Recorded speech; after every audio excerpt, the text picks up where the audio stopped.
जय हिंद दोस्तों। सबसे पहले आज भारतीय नववर्ष की हार्दिक शुभकामनाएं।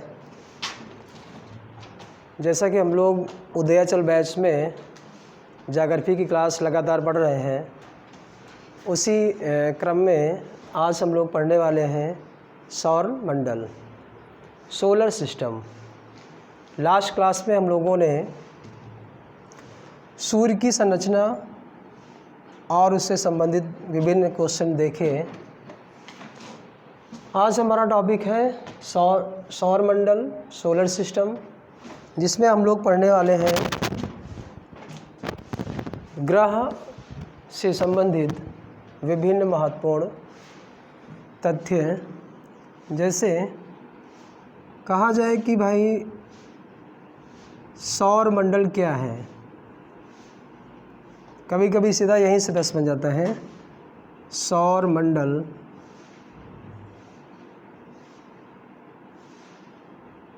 क्या है।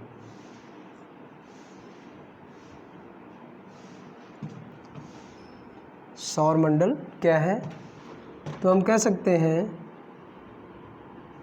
विभिन्न आकाशीय पिंड, विभिन्न आकाशीय पिंड जो अपने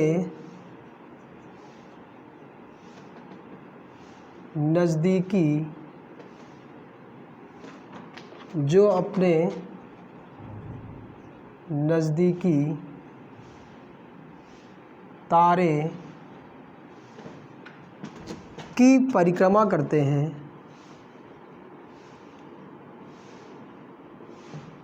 तारे की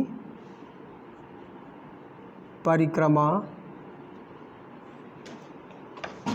और उसी से ऊष्मा और प्रकाश ग्रहण करते हैं या प्राप्त करते हैं, ग्रहण करते हैं। तो ये है सौरमंडल की परिभाषा। विभिन्न आकाशीय पिंड जो अपने नज़दीकी तारे की परिक्रमा और उसी से, यहाँ पर से कर लीजिए, वहाँ उसी से ऊष्मा और प्रकाश ग्रहण करते हैं, ऐसे आकाशीय पिंड क्या कहलाते हैं? सौर मंडल कहलाते हैं। ठीक है भाई। तो नज़दीकी तारा हमारा क्या है? सूर्य है। सूर्य के चारों ओर चक्कर लगाने वाले विभिन्न ग्रह, उपग्रह,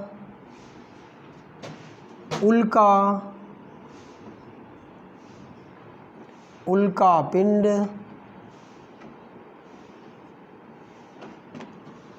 तथा क्षुद्र ग्रह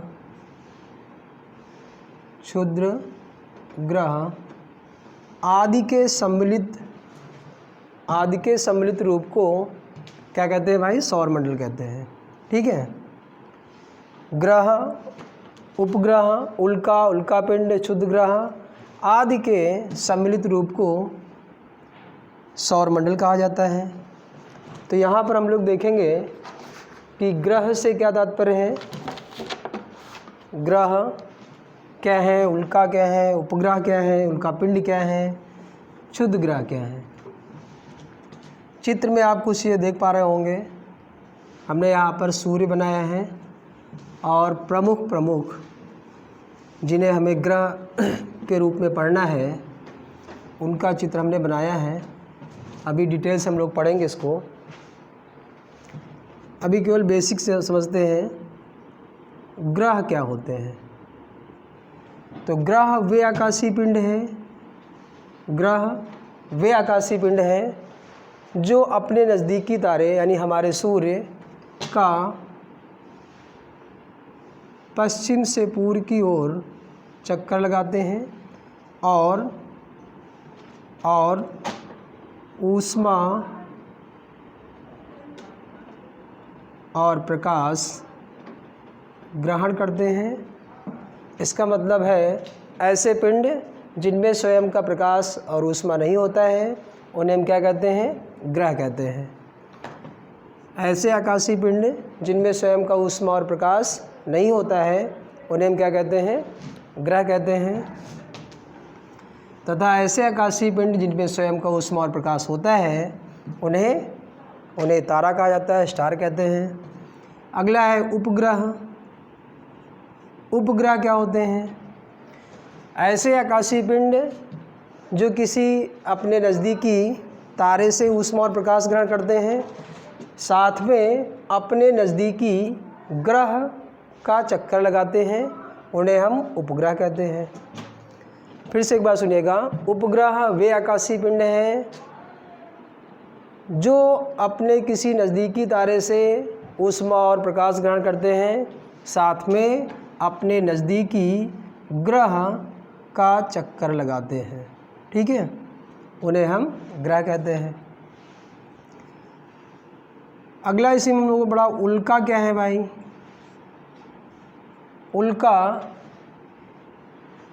उल्का वे आकाशीय पिंड है जो आकार में छोटे हैं, कुछ उल्का बड़े भी होते हैं।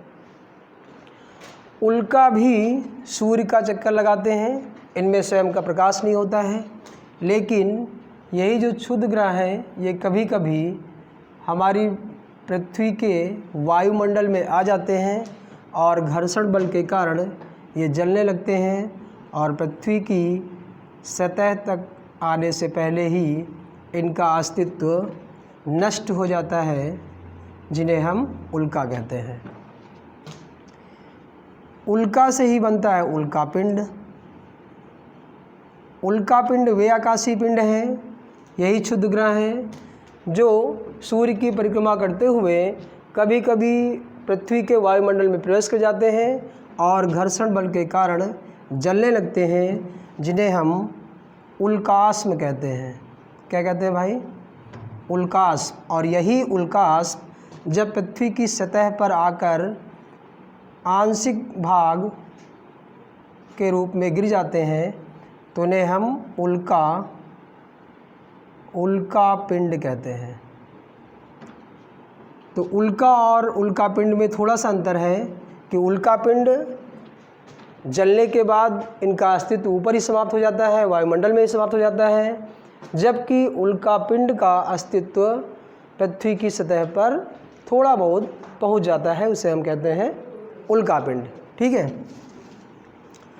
अब आते हैं हम लोग अपने ग्रहों पर। ठीक है भाई, यहाँ आप चित्र में देख रहे हैं, यहाँ तक एक क्रम बना हुआ है, दूसरा क्रम यहाँ तक बना हुआ है, बीच में छोटे छोटे पिंडों का एक क्रम है, एक सीरीज़ है। तो भाई हमारे सौरमंडल में प्रारंभ में 9 ग्रह थे, जबकि वर्तमान में 8 ग्रह हैं। कितने ग्रह हैं? 8 ग्रह। 8 ग्रहों में से सूर्य से नज़दीक वाले ग्रहों को कहा जाता है पार्थिव ग्रह। पार्थिव ग्रह, इन्हें ठोस ग्रह कहा जाता है और इन्हें आंतरिक ग्रह भी कहते हैं। क्या कहते हैं? आंतरिक ग्रह। फिर बीच में क्षुद्र ग्रहों की पट्टी है, उसके बाद के जो 4 ग्रह हैं इनमें इन ग्रहों को बृहस्पति ग्रह, बृहस्पति ग्रह, गैसीय ग्रह, क्या कहते हैं इन्हें? गैसीय ग्रह, और बाह्य ग्रह। यहाँ से प्रायः एग्जाम में क्वेश्चन बनते हैं, आपसे पूछेगा निम्न में से कौन सा ग्रह आंतरिक है, या निम्न में से कौन सा ग्रह बाह्य है, या पार्थिव ग्रह है, या ठोस ग्रह है, या बृहस्पति ग्रह है, या गैसीय ग्रह है। पार्थिव ग्रह क्यों कहा जाता है इन्हें? क्योंकि इस समूह में सबसे बड़ा ग्रह पृथ्वी है, जबकि इधर अगर बृहस्पति ग्रह की बात कहें तो बृहस्पति ग्रह इन्हें क्यों कहते हैं, क्योंकि इस ग्रह की श्रेणी में, इन 4 ग्रहों की श्रेणी में सबसे बड़ा ग्रह बृहस्पति है, इसलिए इन्हें बृहस्पति ग्रह कहते हैं। ठोस ग्रह क्यों कहते हैं इन्हें, क्योंकि ये 4 ग्रह क्या हैं, ठोस हैं। कैसे ग्रह हैं, ठोस हैं। और गैसीय ग्रह इन्हें क्यों कहते हैं, क्योंकि ये 4 बाद के ग्रह कैसे हैं, गैस फॉर्म में है। किस रूप में है, गैस रूप में है। ठीक है, तो भाई यहाँ से कई बार बहुत सारे प्रश्न बनते हैं, आप सब लोग याद रखेंगे कि पार्थिव ग्रह कौन से हैं, ठोस ग्रह कौन से हैं, आंतरिक ग्रह कौन से हैं।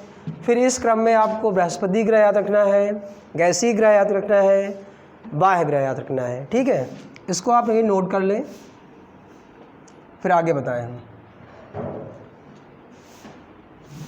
नोट कर लीजिए।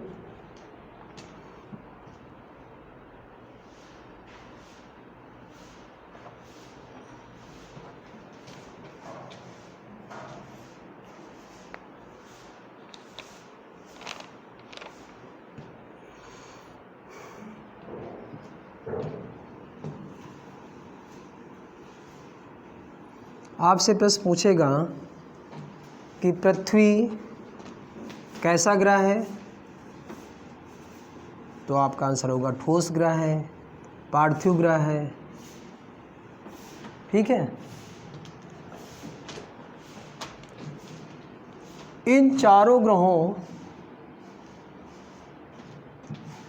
और बाद के इन 4 ग्रहों में कई बार क्रम से प्रश्न पूछ देता है कि कौन सा क्रम पहले है, कौन सा क्रम बाद का है। आकार से प्रश्न पूछता है, तो यहाँ एक हेडिंग लगाएंगे हम लोग, ग्रहों का आकार के आधार पर क्रम, आकार के आधार पर क्रम। तो प्रश्न पूछता है सबसे बड़ा ग्रह कौन सा है, सबसे छोटा ग्रह कौन सा है। तो सबसे बड़ा ग्रह हम लोग जनरली क्या देते हैं, बृहस्पति है, फिर क्या देते हैं, बुध है, इधर छोटा ग्रह है। लेकिन अभी अभी हम लोगों ने 4 में डिवाइड किया, 4 प्रारंभ के, 4 बाद के। तो अब थोड़ा सा ट्रेंड बदला है। ट्रेंड बदला क्या है, यहाँ इन 4 में पूछेगा, इन 4 में सबसे बड़ा ग्रह कौन सा है। कहेगा बताइए बृहस्पति ग्रहों में सबसे बड़ा ग्रह कौन सा, सबसे छोटा ग्रह कौन सा है। फिर आपसे पूछ देगा कि पार्थिव ग्रह में सबसे बड़ा ग्रह या सबसे छोटा ग्रह कौन सा है। तो भाई हमें इस क्रम में देखना होगा कि कौन कौन से ग्रह बड़े से छोटे की श्रेणी में हैं। तो सबसे पहले बड़े के आधार पर देखते हैं। सबसे बड़ा ग्रह बृहस्पति है, यहीं पर हम लिख देते हैं बृहस्पति सबसे बड़ा। दूसरे नंबर का सबसे बड़ा ग्रह शनि है। तीसरे नंबर का सबसे बड़ा ग्रह अरुण है और चौथे नंबर का सबसे बड़ा ग्रह वरुण है। 5वें नंबर का सबसे बड़ा ग्रह पृथ्वी है। 6वें नंबर का सबसे बड़ा ग्रह शुक्र है और 7वें नंबर का सबसे बड़ा ग्रह मंगल है। 8वें नंबर का सबसे बड़ा ग्रह बुध। ठीक है भाई, तो यहाँ देखिए ये कौन सा ग्रह है, वरुण, अरुण, शनि, बृहस्पति,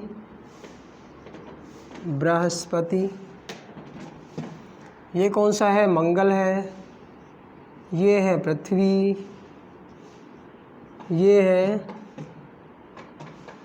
शुक्र और ये है बुध।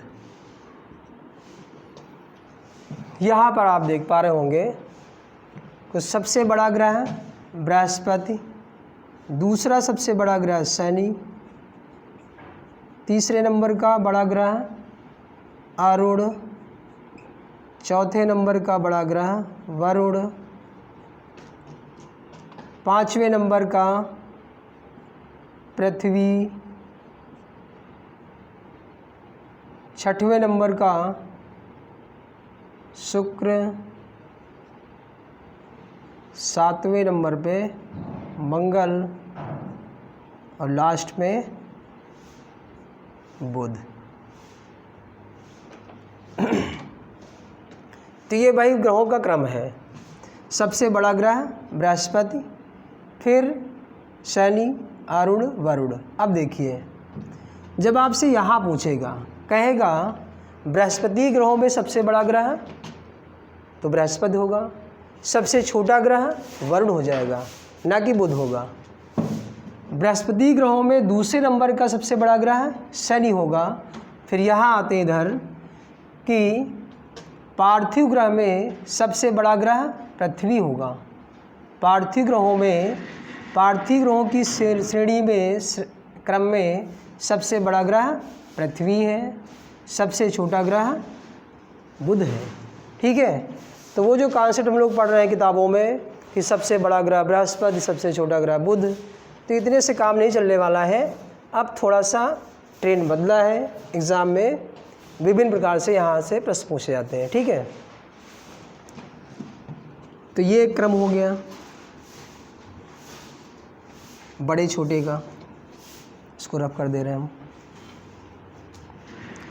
अगर सूर्य से दूरी के आधार पर क्रम पूछता है, सूर्य से दूरी के आधार पर, तो आप सभी जानते हैं, चित्र में आप देख रहे हैं, सबसे नज़दीक का ग्रह बुध है, सबसे दूर का ग्रह वरुण है। दूसरे नंबर का दूर का ग्रह कौन सा है? शुक्र है। तीसरे नंबर का पृथ्वी है, चौथे नंबर का मंगल है, पाँचवें पर बृहस्पति है, छठवें पर शनि है, सातवें पर अरुण और आठवें पर वरुण है। ठीक है, इन आठों ग्रहों को परंपरागत ग्रह कहा जाता है। ये कैसे ग्रह भाई? परंपरागत है। ठीक है, ग्रहों की एक और विंग है, शाखा है, जिसे कहा जाता है बौने ग्रह। बौने ग्रह आगे हम लोग पढ़ेंगे बौने ग्रह क्या है। तो बौने ग्रहों की संख्या 5 है, जबकि परंपरागत ग्रहों की संख्या 8 है। अभी आपने देखा, ठीक है, अभी आपने देखा परंपरागत ग्रहों की संख्या 8 है, बौने ग्रहों की संख्या 5 है। तो भाई यहाँ आज के क्लास में हम लोगों ने, ये बिल्कुल बेसिक था सौरमंडल का। अगली क्लास में हम लोग सौरमंडल से संबंधित जितने भी ग्रह हैं, उपग्रह हैं, उनके बारे में डिटेल से पढ़ेंगे। आज की क्लास हम यहीं समाप्त करते हैं। उम्मीद है आप सबको ये सब बातें समझ में आ रही होंगी। ज़्यादा से ज़्यादा शेयर करें क्लास को और नोट्स बनाते रहें। धन्यवाद।